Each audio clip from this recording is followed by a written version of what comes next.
வணக்கம் நண்பர்களே. இந்த வீடியோவில் உங்களுக்கு கோவக்காய் பற்றி கொஞ்சம் எனக்கு தெரிஞ்சதை சொல்கிறேன். அது மட்டும் இல்லாமல் ஒரு டிஷ்ஷும் செஞ்சு காட்டியிருக்கேன்.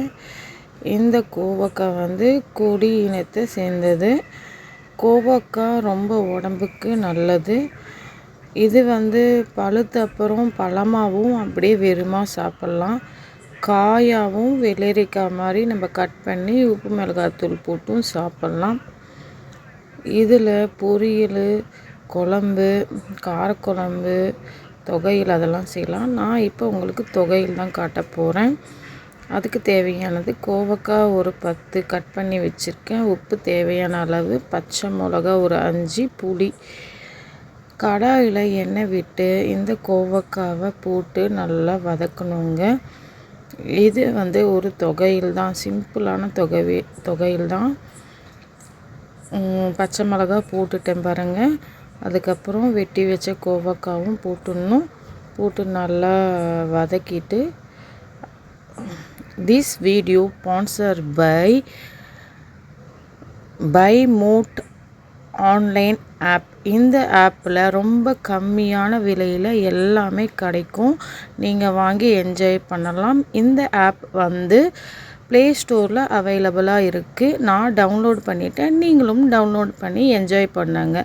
நான் நிறைய ப்ராடக்ட் வாங்கியிருக்கேன். நீங்களும் வாங்குங்க.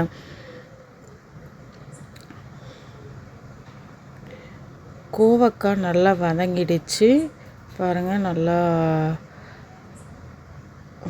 கலந்து விட்டு நல்லா வதக்கணும். லைட்டாக கலரு நல்லா மாறும் பாருங்கள். அந்த ஸ்டேஜில் புளி நம்ம வச்சுருக்கோம் இல்லையா, அந்த புளி நம்ம எடுத்து அதில் சேர்த்துக்கணும். இது அதாவது அடுப்பு மேலே வைக்காமையே செய்யலாம் இந்த தொகையில். ஒருத்தவங்களுக்கு அந்த பச்சை வாசம் பிடிக்காது. அதனால் நான் வதக்கி செய்கிறேன். இது ஆந்திரா ஸ்பெஷலுங்க. தொண்டைக்காய் பச்சடி அப்படின்னு சொல்லுவாங்க. இந்த பக்கம் தொகையில் அப்படின்னு சொல்லுவாங்க. பாருங்கள், வதக்கியாச்சு. புளியும் போட்டு இது பண்ணியாச்சு. ஆறுன அப்புறம் மிக்சியில் போட்டு ரன் விட்டுட்டு தாளிப்பு கொட்டிட்டு நம்ம சாதத்தில் நல்லெண்ணெய் ஊற்றி இல்லாட்டி நெய் ஊற்றி கலந்து சாப்பிட்லாம். நான் இன்றைக்கி நெய் தான் ஊற்றி கலந்து சாப்பிட போகிறேன். டெம்டிங்காக இருக்கா? கண்டிப்பாக நீங்களும் ட்ரை பண்ணுங்கள். தேங்க்யூ ஃபார் வாட்சிங்.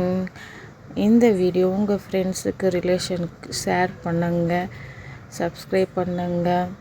எனக்கு தெரிஞ்சது உங்ககிட்ட நான் ஷேர் பண்ணுறேன்.